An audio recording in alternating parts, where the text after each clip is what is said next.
অনেকদিন পর আজকে শ্যামপুর হাট চলে গেলাম চাচা ভাতিজা সহ। তো বলতে বলতে কিন্তু একটু হেঁটে যেতে হয়, যেহেতু আমাদের এখান থেকে অটোতে যাইতে হবে বা ভ্যানের মধ্যে যাইতে হবে।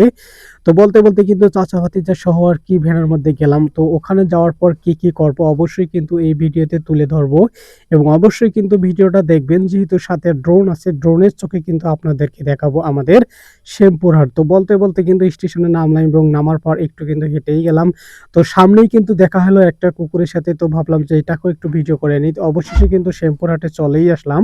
এরপর যা যা হবে অবশ্যই কিন্তু এই ভিডিওতে তুলে ধরবো, অবশ্যই কিন্তু ভিডিওটা কন্টিনিউ করবেন। সব শেষে কিন্তু শ্যামপুর হাটে চলে আসলাম। এখানে আসার পর দেখলাম অনেক মানুষ কিন্তু একত্রিত হয়েছে, যেহেতু অনেক পুরনো একটি হাট। তো এটা কিন্তু আমাদের শ্যামপুর হাটখোলার মধ্যে অবস্থিত, এবং এখানে পুরো ভিডিওটা কিন্তু ড্রোনের মাধ্যমে কভার করছি।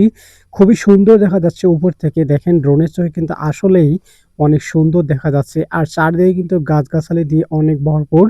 তো যাই হোক, কেমন লাগলো অবশ্যই কিন্তু ভিডিওটা কমেন্টের মাধ্যমে বলবেন। এবং আমাদের এই শ্যামপুর হাটের মধ্যে কিন্তু অনেক ধরনের কাঁচা বাজার, গরু, ছাগল, হাঁস, মুরগি, যেহেতু এটা হচ্ছে সাপ্তাহিক হাট, প্রতি শনিবার এবং মঙ্গলবার এই হাট বসে। তো এখানে কিন্তু সব ধরনের বাজার আপনারা পাবেন, বিশেষ করে গরু, মহিষ, হাঁস, মুরগি, কবিতর সব ধরনের কিন্তু পশু এখানে উঠে। সপ্তাহে যেহেতু ২ দিন হাট, শনিবার এবং মঙ্গলবার, বিশেষ করে আশেপাশের মানুষ যারা আছেন এখান থেকে কিন্তু অনেক পুরনো যেহেতু হাট, অনেক মানুষ কিন্তু একত্রিত হয়, যেহেতু সপ্তাহে ২ দিন।